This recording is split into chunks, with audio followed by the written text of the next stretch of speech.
তিন সীমান্ত দিয়ে আরও ৪২ জনকে পুশিন বিএসএফের। লালমনিরহাট সীমান্তে ৯ জনকে পুশিন ঠেকিয়ে দিয়েছে এলাকাবাসী।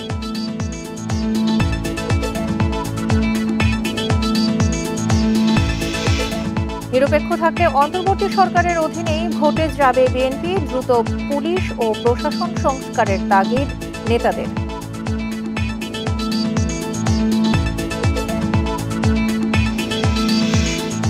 আঠারো দিন পর পুরোপুরি চালু চক্ষু বিজ্ঞান হাসপাতাল, কেটেছে অচলাবস্থা।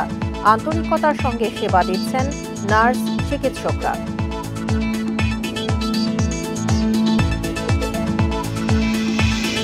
স্বাগত বিরতিহীন সংবাদ দুপুরে আপনাদের সাথে আছি সঞ্চারী মজিদতমা। শুনছিলেন শিরোনাম, চলে যাচ্ছি পুরো খবরে। আজও ৩ জেলার সীমান্ত দিয়ে ৪২ জনকে পুশিন করেছে ভারতীয় সীমান্তরক্ষী বাহিনী বিএসএফ। লালমনিরহাট সীমান্তে ৯ জনকে পুশিনের চেষ্টা ঠেকিয়ে দিয়েছে এলাকাবাসী। ঠাকুরগাঁওয়ের হরিপুরের চাপসার সীমান্তে পুশিনের সময় ২৩ জনকে আটক করে বিজিবি। এদের মধ্যে ৭ জন শিশু এবং ১২ জন নারী। তাদের পরিচয় নিশ্চিতে কাজ করছে পুলিশ। এদিকে পঞ্চগড়ের ২ সীমান্ত দিয়ে ১৬ জনকে পুশিন করেছে বিএসএফ। এদের মধ্যে ৪ জন ভারতীয় নাগরিক বলে জানিয়েছে বিজিবি। এর আগে ৫ দফায় নারী, শিশু সহ ৬৭ জনকে পঞ্চগড়ের বিভিন্ন সীমান্ত দিয়ে পুশিন করে বিএসএফ। এদিকে লালমনিরহাটে হাতীবান্ধায় পুশিন করা ৩ জনকে আটকের পর এলাকাবাসী বিজিবির হাতে তুলে দেয়। এছাড়া পূর্ব সারডুবি ও ডাঙ্গাপাড়া সীমান্তে ৯ জনকে পুশিনের চেষ্টা ঠেকিয়ে দিয়েছে বিজিবি ও এলাকাবাসী। আমার ধরেছে কোরবানির পরের দিন, ধরার পরে আমারে পুলিশই কেস বানাই নেই, বলতেছে কি তোদের বাংলাদেশে পাঠাই দেবো। ৩ লোক মানে ঘোরাফেরা করতেছে, ২ জন মহিলা 1 জন পুরুষ। সেই সূত্রে তারা আটক করছে, জিজ্ঞেস করছে যে তাদেরকে মানে ভারত থেকে পার করে দিয়েছে। যুক্তরাজ্যে ৪ দিনের সফর শেষে দেশে পৌঁছেছেন প্রধান উপদেষ্টা অধ্যাপক মোহাম্মদ ইউনূস। সকাল 9:45টায় বিমান বাংলাদেশের একটি ফ্লাইটে হযরত শাহজালাল আন্তর্জাতিক বিমানবন্দরে পৌঁছান তিনি। প্রধান উপদেষ্টার প্রেস উইং এই তথ্য জানিয়েছে। এর আগে শুক্রবার স্থানীয় সময় 7:15 লন্ডন থেকে ঢাকার উদ্দেশ্যে রওনা হন তিনি। গত 10 জুন স্থানীয় সময় সকাল 7:05 এমিরেটস এয়ারলাইন্সের একটি ফ্লাইটে তিনি লন্ডনে পৌঁছান। 4 দিনের এই সফরে প্রধান উপদেষ্টা যুক্তরাজ্যের হাউস অব কমন্সের স্পিকার ছাড়াও একাধিক গুরুত্বপূর্ণ ব্যক্তির সঙ্গে বৈঠক করেন। এছাড়া বিভিন্ন কর্মসূচিতে অংশ নেন তিনি। বৃহস্পতিবার কিংস তৃতীয় চার্লস হারমোনি অ্যাওয়ার্ড 2025 সম্মাননা গ্রহণ করেন। এছাড়া বিএনপির ভারপ্রাপ্ত চেয়ারম্যান তারেক রহমানের সঙ্গেও বৈঠক করেছেন প্রধান উপদেষ্টা।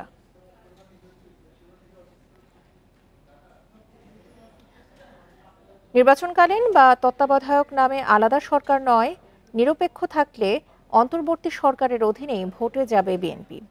দলটির নেতারা বলছেন, সুষ্ঠু গ্রহণযোগ্য নির্বাচনই এই সরকারের সামনে বড় চ্যালেঞ্জ। এজন্য শিগগিরই পুলিশ প্রশাসন সংস্কারে বিকল্প দেখছেন না নেতারা। পরিবর্তিত রাজনৈতিক পরিস্থিতিতে নির্বাচনের তারিখ নিয়ে তৈরি হয় ধোঁয়াশা। ভোট কবে, ডিসেম্বর, জুন নাকি এপ্রিল? সব সংকট কেটে যায় লন্ডনে অন্তর্বর্তী সরকার প্রধানের সঙ্গে তারেক রহমানের বৈঠকে। সিদ্ধান্ত আসে রোজার আগের সপ্তাহে নির্বাচন। ফেব্রুয়ারির মাঝামাঝি সময়ে নির্বাচনের সময়সীমা নির্ধারণ করেছেন তারেক রহমান সাহেব। আবার প্রমাণ করলেন রাষ্ট্রনায়কোচিত যে গুণগুলো তার মধ্যে রয়েছে সেই গুণ তিনি প্রমাণ করেছেন। সেই বৈঠকটিতে তিনি আল্লাহর হুকুমে সফল হয়েছেন। কার অধীনে হবে ত্রয়োদশ জাতীয় সংসদ নির্বাচন? এমন প্রশ্নে বিএনপির মত, বর্তমান সরকার ও নির্বাচন কমিশনের অধীনেই হতে পারে ভোট। আমরাও জানাতনভাবে নির্বাচন চাই না, সেই হিসাবে আমরা সংস্কারের বিষয়ে কথা বলছি। এই সরকার উদ্যোগ নিয়েছে, যেটা আমাদের নিজস্ব কমিটমেন্টও ছিল দলের। তো সুতরাং সব ক্ষেত্রে যদি আমরা মনে করি যে তত্ত্বাবধায়ক সরকারের যে একজ্যাক্ট পজিশন সেটা এই সরকারের পজিশন হবে, তা নয়। আমি স্বীকার করছি এই সরকারের অধীনেই সুষ্ঠু নির্বাচন অনুষ্ঠান করা সম্ভব, যদি আমরা সবাই এক জায়গায় থাকি, ঐক্যমতে থাকি এবং সবাই সরকারকে সহযোগিতা করি। অন্তর্বর্তীকালীন সরকার যেন কারো প্রতি কোনো রাজনৈতিক গোষ্ঠী বা কোনো শ্রেণীর প্রতি কোনো পক্ষপাত দুষ্ট আচরণ না করে। নির্বাচন নিয়ে কয়েকটি দলের ষড়যন্ত্রের শঙ্কা বিএনপির স্থায়ী কমিটির আরেক সদস্য হাফিজউদ্দিন আহমেদের। আমাদের একসময় ধারণা ছিল যে এই সরকার বোধহয় নির্বাচন দেবে না, কিন্তু নির্বাচনের জন্য জনগণের পক্ষ থেকে যে রাজনৈতিক দল না, জনগণ যে ধরনের চাপ প্রয়োগ করেছে, বাধ্য হয়ে সরকারকে নির্বাচনে যেতে হয়েছে। অনেকগুলো দল আছে যারা চায় যে দেশে নির্বাচন না হোক। কারণ নির্বাচন হলে আর তাদের গুরুত্ব থাকবে না, নির্বাচন হওয়ার পরে দেখা যাবে প্রতি সিটে তাদের জামানত বাজেয়াপ্ত হয়েছে। ফেব্রুয়ারির মাঝামাঝি সময় নির্বাচন ধরে প্রার্থী চূড়ান্ত করতে শিগগিরই কাজ শুরু করবে বিএনপি। মাহমুদ শরীফ, ইন্ডিপেন্ডেন্ট নিউজ, ঢাকা।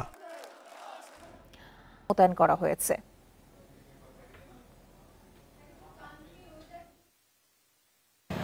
জরুরি যে বিভাগ রয়েছে সেটি অনেকদিন যাবতই শুরু হয়েছে, আর পুরো দমে শুরু হয়েছে আজকে থেকে।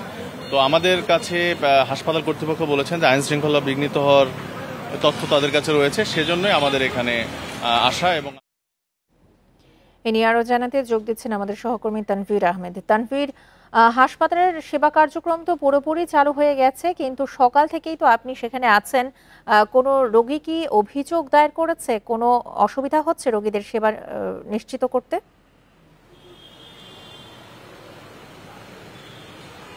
না, তো কোনো রোগী কিন্তু সুনির্দিষ্ট কোনো বিষয়ে অভিযোগ প্রদান করেন।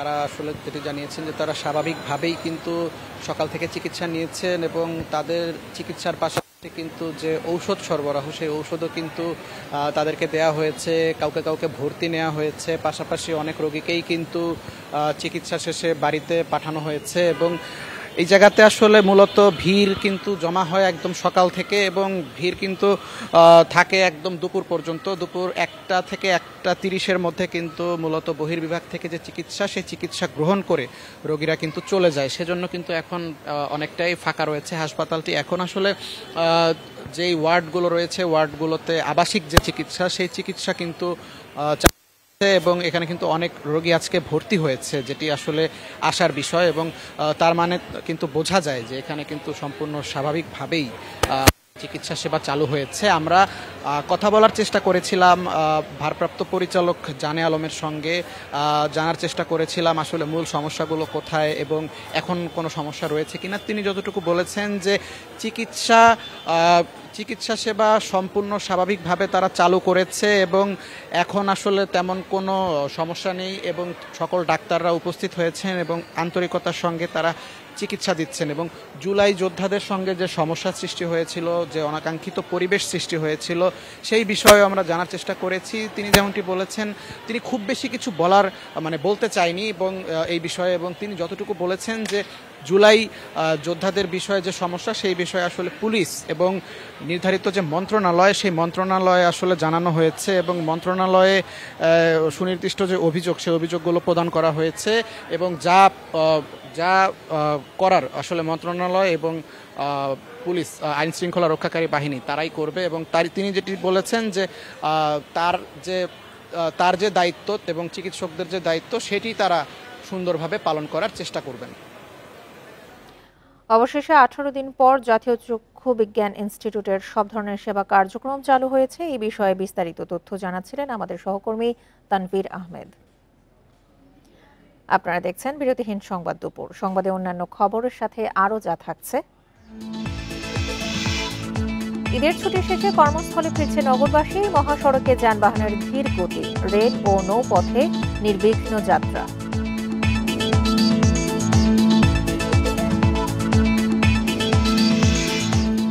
বন্যপ্রাণী পাচার রোধে প্রথমবার ব্যবহার হচ্ছে প্রযুক্তি। শরীরে লাগানো মাইক্রোচিপে শনাক্ত করা যাবে অবস্থান।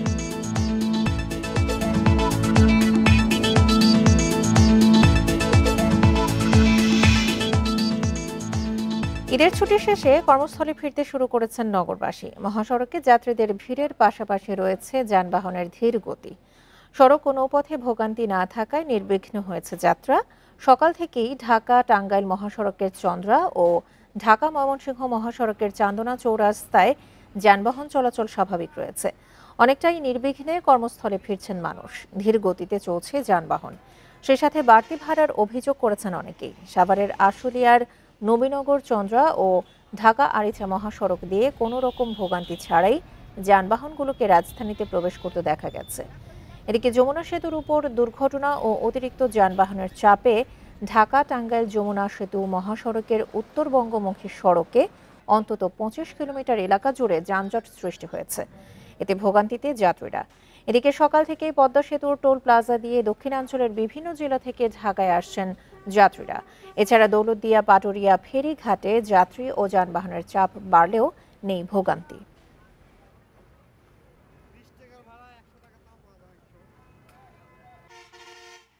ওই পাশে জাম, কিন্তু এই পাশে ক্লিয়ার আছে। পাকুল্লা একটু জাম পাইছিলাম, তার মোটামুটি ক্লিয়ার আছে। 400-500 টাকার ভাড়া সে জায়গাটা 1000 করে দিয়েছে, ঈদ মার্কেট থেকে 1000 করে দিয়েছে। আমরা যাত্রাবাড়ি থেকে যাই নতুল্লাবাদে, আমার থেকে ভাড়া নেয় 400 টাকা, কিন্তু এবার আসলাম আমাদের থেকে 600 টাকা নিয়েছে। ঢাকা টাঙ্গাইল মহাসড়কের পরিস্থিতি নিয়ে জানাতে এই মুহূর্তে মামুনুর রহমান যোগ দিচ্ছেন আমাদের সাথে। মামুন, ঢাকায় ফেরা মানুষের কোনো চাপ রয়েছে কিনা এখন এই ঢাকা টাঙ্গাইল মহাসড়কে? মহাসড়কের চাপ রয়েছে, চাপের একটি তথ্য দেয়। সাধারণত এই মহাসড়কে 18 থেকে 20,000 যানবাহন চলাচল করে, কিন্তু গত রাত 12টা পর্যন্ত এই মহাসড়কে 49,300-র উপরে যানবাহন চলাচল করেছে, অর্থাৎ ঠিক স্বাভাবিকের দ্বিগুণ। এখন আমি একটু দেখানোর চেষ্টা করছি। এই যে মহাসড়কে যে গাড়ির আমার বাম পাশ দিয়ে যে যানবাহনগুলি যাচ্ছে এগুলো হচ্ছে রাজধানীমুখী, আর ডান পাশের যে যানবাহনগুলি রয়েছে এগুলো হচ্ছে উত্তরবঙ্গমুখী। রাজধানীমুখী যানবাহনের অতিরিক্ত চাপের কারণে প্রায় 1.5 ঘন্টা যাবত কিন্তু শুধুমাত্র রাজধানীমুখী যানবাহন চলাচল করেছে। আপনি জানেন যে সেতুর যে প্রশস্ততা সেটা পর্যাপ্ত নয়, যে কারণে সেতুর দুই পাশে শুধুমাত্র রাজধানীমুখী যানবাহন পারাপার করা হচ্ছে। এর ফলশ্রুতিতে উত্তরবঙ্গমুখী যে লেনটা রয়েছে সেখানে আমরা অন্তত 25 কিলোমিটার এলাকা জুড়ে যানজট হতে দেখেছি। কিন্তু আসার কথা হচ্ছে যে যখন সেতুর দুই পাশ দিয়ে আবার যখন যানবাহন চলাচল শুরু করেছে, অর্থাৎ উত্তরবঙ্গের লেন দিয়ে যখন উত্তরবঙ্গের যানবাহন রাজধানীর দিকে পার হতে পেরেছে, তখন রাজধানীর দিকে যেতে পেরেছে এবং উত্তরবঙ্গের যানবাহনও যেরকম চলতে পেরেছে, ঠিক তখন কিন্তু আবার যানজটটি অনেকটা সহনীয় পর্যায়ে চলে গিয়েছে।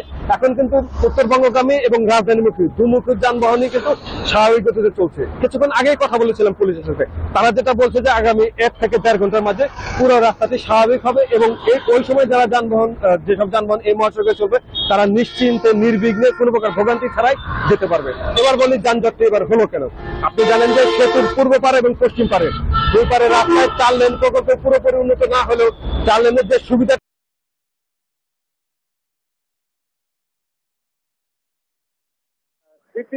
রাজধানীমুখী এবং উত্তরবঙ্গমুখী দুমুখী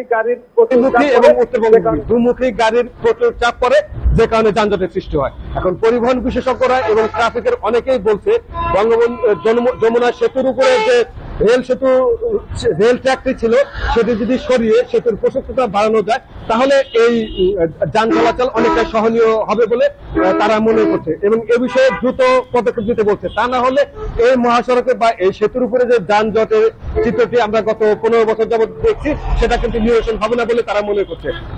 আমরা আশা করছি এই যানজট সমস্যার সমাধান হোক। আপনাকে অসংখ্য ধন্যবাদ।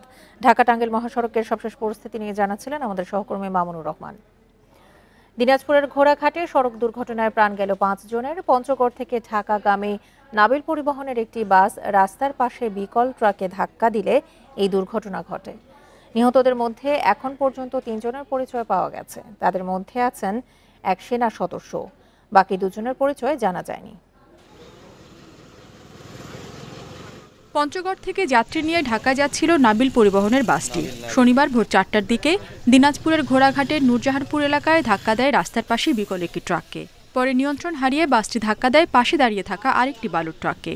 এতে দুমড়ে মুচড়ে যায় বাসের সামনের অংশ। তুলে সাইড করছি, বডিটা সাইড করতেছি, এর মধ্যে হানিফ নাবিল পরিবহন আসে মারা দিছে। সে গতি নিয়ন্ত্রণ করতে না পারে আসে বালুর ট্রাককে মেরে দিছে। মারার পরে এই হতাহতর ঘটনা ঘটছে। আমরা চাচ্ছি যে গাড়িগুলো যেন খুব সতর্কভাবে চলে, এখানে অসতর্কতার কারণে অনেক মানুষের প্রাণ হারাচ্ছে। পরে সেনাবাহিনী, পুলিশ ও ফায়ার সার্ভিস উদ্ধার কাজ শুরু করে। ঘটনাস্থলে মারা যান বাসের 3 যাত্রী। আহতদের ঘোড়াঘাট উপজেলা স্বাস্থ্য কমপ্লেক্সে নেওয়া হলে মারা যান আরও 2 জন। আমাদের পাওয়া তথ্য মতে 5 জন মারা গিয়েছেন এবং 7 জন গুরুতর আহত অবস্থায়। আমরা তাদের হাসপাতালে পাঠানোর ব্যবস্থা করেছি আর উদ্ধার কার্যক্রম আমাদের শেষ হয়েছে। দুর্ঘটনায় নিহতদের মধ্যে আছেন সেনা সদস্য এরশাদ আলী, তামান্না আক্তার ও বাসের সুপারভাইজার আমিনুল ইসলাম। আহতদের চিকিৎসা দেওয়া হচ্ছে বিভিন্ন হাসপাতালে। Independent news.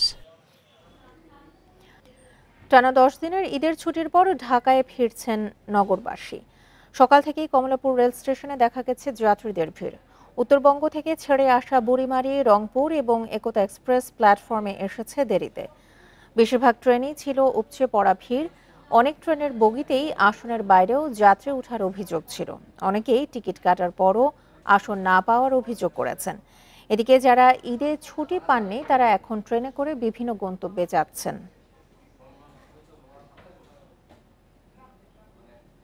টিকিট কিনছি আমরা অনলাইনে, এক টিকিট 2 বার বিক্রি হয়েছে, যার কারণে আমরা সিটে বসে আসতে পারিনি। অধিকাংশ টিকিটই হলো আপনার স্ট্যান্ডিং টিকিট, সেই জন্য যারা সিট পেয়েছে সিট পেয়েও খুব বেশি সুবিধা হয়নি। জানালা দিয়ে দরজা দিয়ে পর্যাপ্ত প্রত্যেকটা স্টেশনে পর্যাপ্ত লোক ওঠার কারণে এবং প্রচণ্ড গরমের কারণে এটা জার্নিটা খুব আরামদায়ক ছিল না। গরমের জন্য আরো বেশি প্রবলেম হয়েছে, বাচ্চা কাচ্চা নিয়ে গরমের মধ্যে আসলে কোথাও জার্নি করা যায় না। আর ঈদের পরে ভিড়টা বেশিই থাকবে, সবাই টিকিট না পেলেও ছোটাছুটি করে, এর জন্য অনেক বেশি প্রবলেম ফেস করতে হয়েছে সবাইকে। পাচার হওয়া বন্যপ্রাণীর শনাক্তে প্রথমবার ব্যবহার হচ্ছে প্রযুক্তি। RFID নামের এই পদ্ধতিতে প্রাণীদের শরীরে লাগানো হয় মাইক্রোচিপ, যেখানে থাকে বিশেষ শনাক্ত নম্বর। এতে বন্যপ্রাণীর অবস্থান শনাক্ত ও পাচারের তথ্য সহজেই পাওয়া যাবে। এটি আন্তর্জাতিক আদালতেও প্রাণীর পরিচয় ও ইতিহাস প্রমাণ হিসেবে উপস্থাপনযোগ্য বলে দাবি বন বিভাগ ও প্রাণী গবেষকদের। প্রতিষ্ঠার পর থেকে এ পর্যন্ত 52,000 বন্যপ্রাণী উদ্ধার করেছে বন্যপ্রাণী অপরাধ দমন ইউনিট। এর বেশিরভাগই পাচারকারীদের কাছ থেকে আনা, যার মধ্যে স্তন্যপায়ী, উভয়চর ও পাখি প্রজাতির কিছু প্রাণী প্রকৃতিতে ছেড়ে দেওয়া হয়, যা পরে আবারও পাচারকারীদের কাছে ধরা পড়ার সম্ভাবনা থাকে। প্রাণী পাচারের চেষ্টা প্রতিরোধে এবার 6টি মুখ পোড়া হনুমান ও 20টি ময়ূরের দেহে স্থাপন করা হয়েছে মাইক্রোচিপ। RFID পদ্ধতিতে শনাক্ত করা যাবে প্রাণীর পরিচয়। যদি আমরা RFID ক্যাচ ইমপ্ল্যান্ট করা কোনো স্পেসিস পেয়ে যাই, দ্যাটস মিন যে আবার সেটা ট্রেডে আসতেছে। যত ধরনের ওয়াইল্ড লাইফ আমরা চিন্তা করতেছি, এখন ম্যামালস আসলে ছাড়বো আমরা, এই স্পেসিসগুলো যেগুলো ট্রেডের খুবই হুমকির সম্মুখীন সেগুলোকে আমরা RFID ইমপ্ল্যান্ট করে ছাড়বো। পাচার হওয়া প্রাণী উদ্ধার হলেও এর পরিচয় ও মালিকানা নিয়ে জটিলতা দেখা দেয়। নতুন এই প্রযুক্তিতে প্রাণীর আগের অবস্থান, বিশেষ নম্বর, চিকিৎসার ইতিহাস এবং আইনি তথ্য যাচাই করা সম্ভব। প্রাণী বিভিন্ন দেশে পাচার হয়, কিন্তু পার্শ্ববর্তী দেশগুলো কিন্তু সেগুলি তারা স্বীকার করে না। ভবিষ্যতে ভারত অথবা পাকিস্তান অথবা পার্শ্ববর্তী যে কোনো দেশে যদি আমরা সেই প্রাণীগুলো স্ক্যানিং করে দেখতে পাই, সেই ট্যাগিং বা RFID স্ক্যানারে বাংলাদেশের সিরিয়াল নাম্বারটা চলে এসেছে, তখন কিন্তু সহজেই আমরা তাদেরকে ক্লেম করতে পারবো। বন্যপ্রাণী রক্ষায় উন্নত দেশগুলোতে প্রাণীর দেহে ট্র্যাকিং ডিভাইস, মাইক্রোচিপ প্রযুক্তি ব্যবহার হয়। দেশের বন্যপ্রাণী সংরক্ষণে এই প্রযুক্তির নতুন মাত্রা যোগ করল। তাদেরকে পুনরায় সেখান থেকে আবার ভিন্ন খাতে প্রবাহিত করা বা ভিন্নভাবে পাচারের চেষ্টা করা, এই চেষ্টাটিকে প্রতিহত করবে বা স্বচ্ছতার মাধ্যমে উদ্ধারকৃত বন্যপ্রাণীকে তার প্রাকৃতিক আবাসস্থলে পুনরায় ফিরিয়ে দেওয়া এখানে একটি গুরুত্বপূর্ণ ভূমিকা পালন করবে। আপাতত 5,000 মাইক্রোচিপ পাওয়া গেছে, যা বিভিন্ন উদ্ধার কেন্দ্র, সাফারি পার্ক এবং রেঞ্জ অফিস পর্যায়ে ব্যবহার হবে। Shahriar Anirban, independent news, Dhaka. আপনারা দেখছেন বিরতিহীন সংবাদ দুপুর। সংবাদে অন্যান্য খবরের সাথে আরও যা থাকছে: রাজশাহী বিশ্ববিদ্যালয়ের ছাত্র সংসদ নির্বাচনে প্রার্থী হতে পারবেন না মাদকাসক্তরা, করতে হবে ডোপ টেস্ট।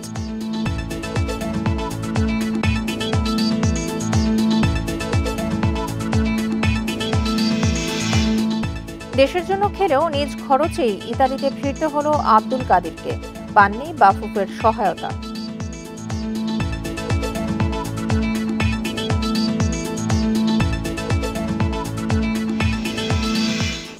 রাজশাহী বিশ্ববিদ্যালয় কেন্দ্রীয় ছাত্র সংসদ রাকসু নির্বাচনে মাদকাসক্তরা প্রার্থী হতে পারবেন না। এজন্য মনোনয়নপত্র জমা দেওয়ার আগেই প্রার্থীদের ডোপ টেস্ট করতে হবে। নির্বাচনের আচরণবিধি চূড়ান্ত করতে শিক্ষার্থীদের মতামতকে সর্বোচ্চ গুরুত্ব দিচ্ছে নির্বাচন কমিশন। দীর্ঘদিন ধরেই অকার্যকর রাজশাহী বিশ্ববিদ্যালয় কেন্দ্রীয় ছাত্র সংসদ রাকসু। ছাত্র সংসদের নির্বাচন হতে পারে আগস্টে। নির্বাচনী আচরণবিধিও চূড়ান্ত হওয়ার পথে। শিক্ষার্থীদের দাবির প্রেক্ষিতে মনোনয়নপত্র জমা দেওয়ার আগে প্রার্থীদের ডোপ টেস্টের সিদ্ধান্ত নিয়েছে নির্বাচন কমিশন। রাকসুর নেতৃত্বে যেন মাদকাসক্তরা আসতে না পারে, সেজন্য কঠোর অবস্থান চান শিক্ষার্থীরা। ডোপ টেস্টের মাধ্যমে তারা মনোনয়নপত্র উত্তোলন করবেন। এই যে প্রক্রিয়াটা, আমরা এই প্রক্রিয়াটাকে সাধুবাদ জানাই। আমরা এটিও জানিয়েছি যে ক্যাম্পাসের নতুন শিক্ষার্থী যারা ভর্তি হবেন তাদেরও যাতে ডোপ টেস্টের ব্যবস্থা করা হয়। আমি যেমনই হই না কেন, আমার নেতাকে তো অন্তত ভালো হতে হবে, এই মোটিভ নিয়ে আমরা শিক্ষার্থীরা বিশ্বাস করি। বিশ্ববিদ্যালয়ের নির্বাচন কমিশন বলছে, কার্যকর নেতৃত্ব প্রতিষ্ঠার জন্য সুন্দর নির্বাচন দরকার। আচরণবিধি চূড়ান্ত করতে শিক্ষার্থীদের মতামতকেই সর্বোচ্চ গুরুত্ব দিচ্ছেন তারা। ডোপ টেস্ট করাতে হবে, কিভাবে করবে এখন শিক্ষার্থীদেরকে আমরা কিভাবে সহযোগিতা করতে পারি, এমন যেন না হয় যে আমরা ডোপ টেস্টের ইয়েতে কাউকে বাদ দিচ্ছি, বিষয়টা যেন ওইভাবে না নেয় যে এটা এক ধরনের সাধারণ বিষয়। আমি যদি এতে আমার নেগেটিভ হয়, আমি তো নৈতিকভাবেই কোনোভাবে মানে প্রার্থিতার ক্ষেত্রে যেতে পারবো না। প্রশাসন বলছে, দীর্ঘদিন ধরে অকেজো রাকসুর সুন্দর নবযাত্রার জন্য আন্তরিক চেষ্টা করছেন তারা। এক্ষেত্রে শিক্ষার্থীদের অংশগ্রহণের গুরুত্ব সবচেয়ে বেশি। মানুষ এটা নিয়ে কথা বলছে, আলোচনা করছে শিক্ষার্থীরা, এতে করে রাকসুর প্রতি তাদের যে মানে চাওয়াটা এবং তাদের যে এটা মানে এনগেজমেন্ট সেটা আরও বাড়ছে। আমি এটা পজিটিভলি মনে করি। সাধারণ শিক্ষার্থীরা এটার মাধ্যমে আরও বেশি সচেতন হচ্ছে রাকসু নিয়ে। সব সংশয় কাটিয়ে শিক্ষার্থী বান্ধব নেতৃত্ব প্রতিষ্ঠার জন্য সহায়ক আচরণবিধি চূড়ান্ত করতে চাই রাকসুর নির্বাচন কমিশন। Ahsan Habib, Apu, independent news, Rajshahi. আর এই ছিল এখনকার মতো বিরতিহীন সংবাদ দুপুরে। এছাড়া ইন্ডিপেন্ডেন্ট টেলিভিশনের সব খবর আরো বিস্তারিত জানতে চোখ রাখুন ফেসবুক, ইউটিউব এবং এক্সে। এতক্ষণ সাথে থাকার জন্য ধন্যবাদ সবাইকে। আমন্ত্রণ আমাদের পরের আয়োজন।